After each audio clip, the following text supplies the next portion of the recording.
Throughout Death Battle, we've seen all manner of weapons and abilities, but these two combatants command the very earth around them. Gaara of the desert. And Toph Beifong, the blind bandit. He's Wiz and I'm Boomstick. And it's our job to analyze their weapons, armor, and skills to find out who would win a death battle. Gaara of the desert is a short, skinny, pale stick of a kid, but he's also one of the deadliest shinobi in the world. He looks like a member of Green Day. Gaara is the son of the 4th Kazekage, leader of the village hidden in the sand. Born prematurely at the cost of his mother's life, Gaara was destined for a childhood of depression and loneliness from the get-go. Not even a minute old and already has a kill under his belt. Though, technically he had a little help. Because, you see, as he was being born, his father was like, "Hey, you know what would be awesome? Using ninja magic to seal a horrible monster in my son's belly to turn him into an ultimate weapon."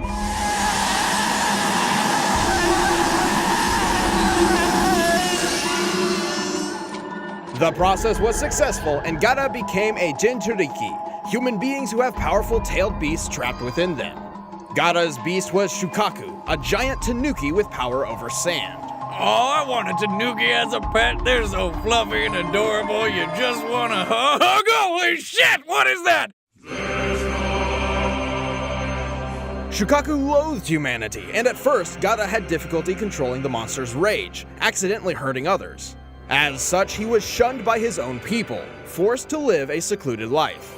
Well, yeah, I mean, he's got a goddamn tummy monster. It's not like Pepto-Bismol's solving that. Convinced his only option was to fight and care for only himself, Gaara became a ruthless killing machine.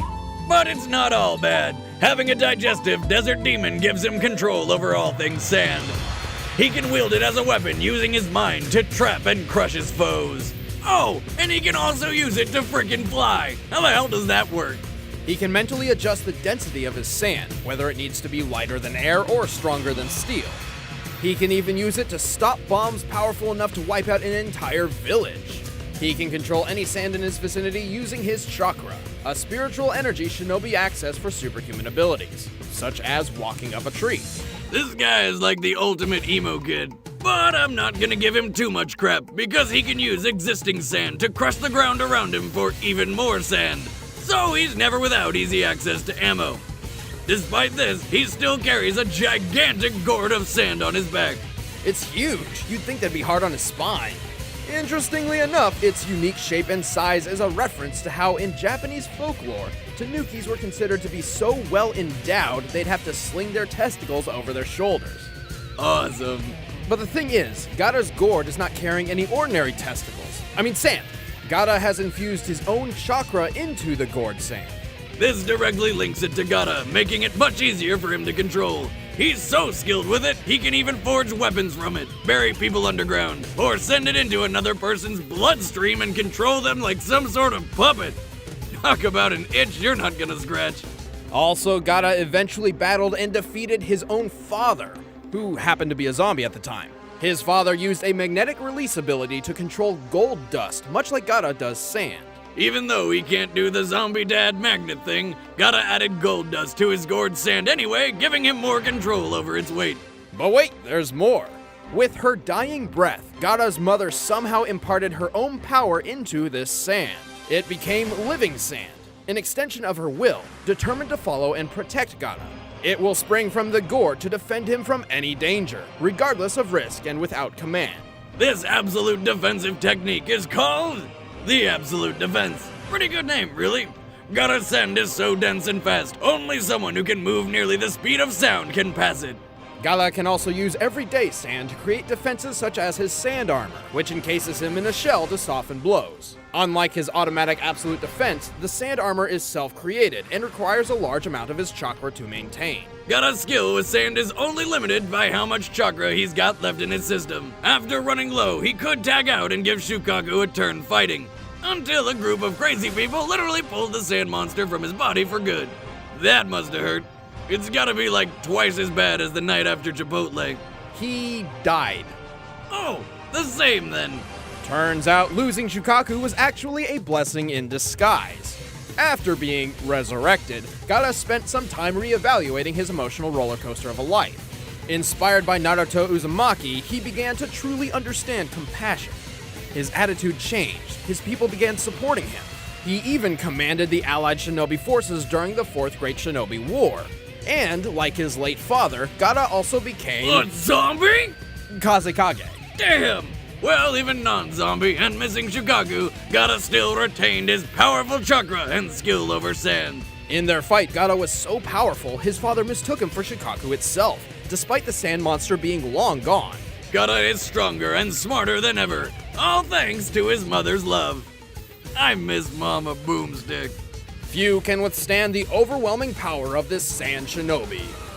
Or Mama Boomstick's cooking. Hey! You're uninvited to Thanksgiving. I never was! Exactly.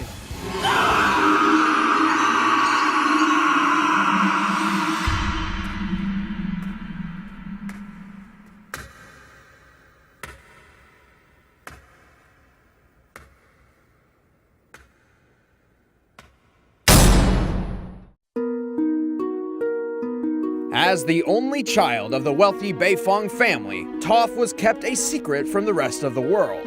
Hidden away, she was pampered and guarded like a fragile child. Her parents were hopeful she could someday become a noble, respected member of Earth Kingdom society. But their hopes were pretty much dashed from the moment she popped out. See those faded whites? Yeah, Toph's completely blind. My daughter is blind. She is blind and tiny and helpless and fragile. Still, fragile is the last word that I would want to use to describe this chick. Frustrated by her parents' stubborn coddling, Toph ran away from home at the age of 6 and ended up losing her way in a cave. Until she was rescued by some giant badger moles. Yes, they are badgers, and they are moles. Imagine one of those things burrowing into your home. What kind of pest control do you even call for that? Oh wait, I know. Fire. Like Toph, badger moles are blind, so they took a liking to her. Well, how the hell would they know? And as the original artists of the craft, the badger moles began her training in the art of earthbending. These giant varmints taught Toph how to manipulate rock and stone. Using movements similar to the Chugar praying mantis martial art, Toph can telekinetically throw, grow, shrink, and alter Earth in any conceivable way, making for some pretty down-to-earth attacks and defenses. The badger moles also taught Toph how to see. Wait, these ridiculous creatures are also masters of LASIK surgery? No, Toph does not use her eyes to see. Of course, her other senses are extremely accurate, and as a master earthbender, Toph can sense the location of Earth anywhere. Even more impressive though, the badger moles navigate their tunnels using an earthbending technique known as the seismic sense, and Toph quickly picked up on this talent. It's kind of like sonar, detecting the exact location and movement of a person or object through their interaction with the ground. I feel the vibrations in the earth, and I can see where everything is. You, that tree, even those ants. She feels every movement, every footstep, every heartbeat, so precisely she can even tell if a person's lying. A woman who can always tell when I'm lying? No, thank you. Toph is so good at this that even her closest friends sometimes forget she's blind. Ow! Sorry. But don't worry, they're reminded. In only 6 years, Toph had completely mastered earthbending. She even won the Earth Rumble 4 tournament multiple times under her stage name, the Blind Bandit. But Toph didn't stop her training with just earthbending. At first, softer earth proved difficult for her seismic sense. I feel the vibrations in the ground with my feet, but the sand is so loose and shifty, it makes everything look fuzzy. But she has since demonstrated her mastery in both sand bending and mud bending. She can also change the density of earth from sand to stone and back. And before you start making any density or hardening innuendos, she's 12. Okay. But her greatest achievement is the discovery of an all-new bending art, one thought to be impossible: metal bending. By manipulating the earthy composition within, Toph can bend nearly any type of metal just as well as stone, the exception being highly purified metals such as platinum. Toph quickly mastered metal bending and went on to teach it to others. She eventually even founded and led a metal bending police force. And that's after conquering Earth Rumble 4, holding up a building the size of a castle, defeating an entire army almost single-handedly, and dueling King Boomy to a standstill. And that guy's conquered an entire hostile city by himself. Even in her old age, Toph was capable of going one-on-one with a new avatar, and her seismic sense could locate people across the world. She knows when I've lied and where I've been? Women should not have these powers. I am the greatest Earthbender in the world. Don't you two dunderheads ever forget it.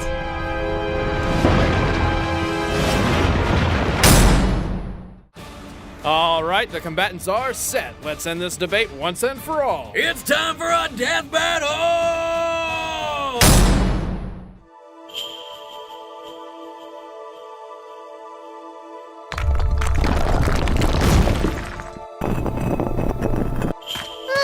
Talk about a rough ride. You do not belong here. This is sacred ground. Leave. Oh yeah, tough guy? Make me. Forward! Yeah!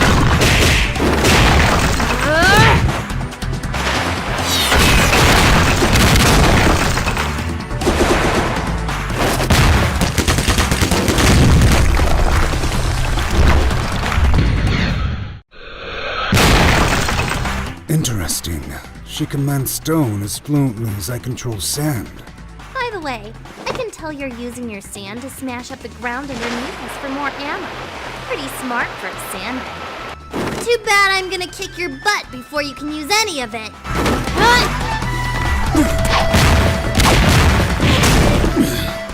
I can't underestimate her. Yeah! I need time. Huh?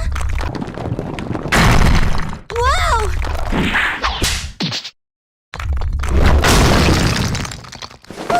Sorry, Grumpy. I'm not ready to be a shish kebab just yet.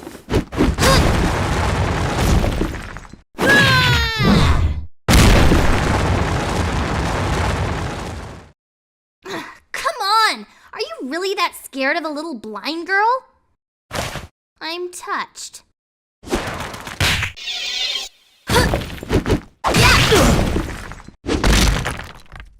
Your eyes. Those are not the eyes of loneliness, like mine. They are blank. Impressive insight, Gloomsville. I'm digging the whole wearing sand thing, though. That's new.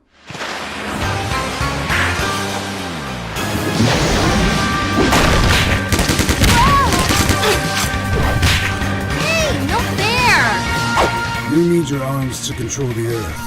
I will remove them.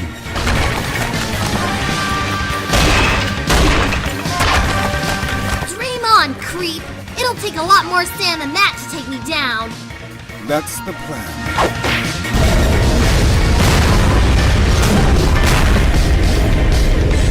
Oh, crap.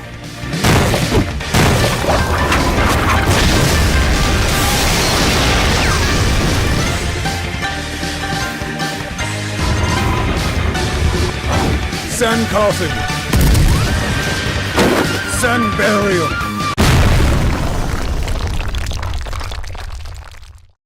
It is done.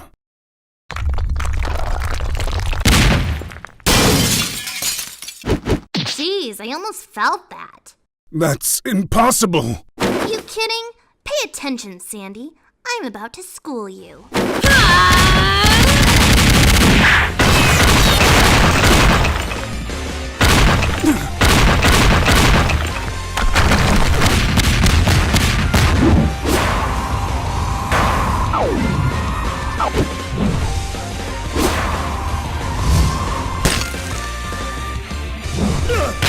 Gotcha.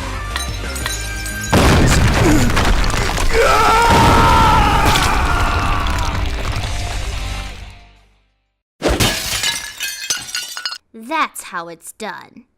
KO! Oh, goddamn son of a weasel! Why did another anime character have to lose? Yeah, but here's why. Gaara's sand is monstrous, and its speed and power could easily obliterate most foes. But with Toph, it's another story. Really? She's friggin' blind, for God's sakes, and he can fly! Oh ho ho! In the official behind-the-scenes extras of the Avatar Book 2 DVD, we found this. Toph can feel the earth, even if it isn't connected to the ground. Toph is tough, but her real strength lies in her precision and technique. With her earthbending and seismic sense, she could see Gaara's attacks coming the instant they began, regardless of if he was in the air. While Gaara's chakra-infused sand is controlled by his late mother, it's still sand. Just like in an earthbending duel, Toph was able to influence it long enough to misdirect or block attacks. Also remember, Gaara added his father's gold dust to the mix, giving Toph 2 different bending options just in case. Unlike platinum, gold contains traces of iron and copper, and can be metal bent. To top this off, Gaara keeps himself covered in his sand armor, so Toph could always sense where he was. And it's specifically stated that the sand armor uses up large amounts of Gaara's own chakra, not his mother's sand. So, when he ran low on chakra, it became difficult to maintain. Thus, Toph had no problem turning Gaara's greatest defense into his worst weakness. Gaara couldn't stand up to Toph. I know you're floored. I really ground that one in, didn't I? What can I say? It's my earthly delight. The winner is Toph Bay Fong. No need to gravel about it. Can't we just bury the hatchet? I'm out. Next time on Death Battle.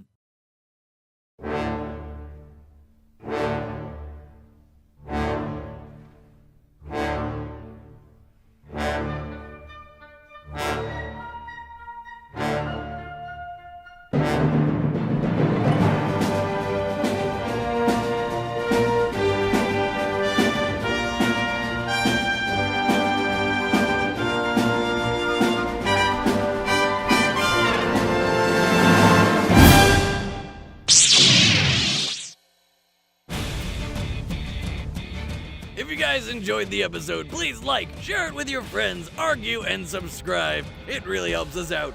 And if you want more entertainment right now, why don't you listen to Jocelyn talk about Star Fox and some other interesting things she does on her show. It's called The Desk of Death Battle. Click it right there. And don't forget to buy Disorder. It's our game and it's on Steam and it's really cool, but you kind of have to play it to understand it, so go do that and I'll be happy. And still have a job. If you need a website, then look no further than Squarespace. I'm not kidding. If this wasn't the best way to create your own website, then why would Jeff Bridges, yes, the dude himself, use it? That's right. Jeff Bridges created the website dreamingwithjeff.com, where you can listen to his album of unique and relaxing sounds to lull you to sleep. And it's all thanks to Squarespace. No idea is too far out. Go to squarespace.com/screwattack to get 10% off and bring your idea to life. I really wasn't kidding about the whole Jeff Bridges thing. Seriously, click the dude and watch it now.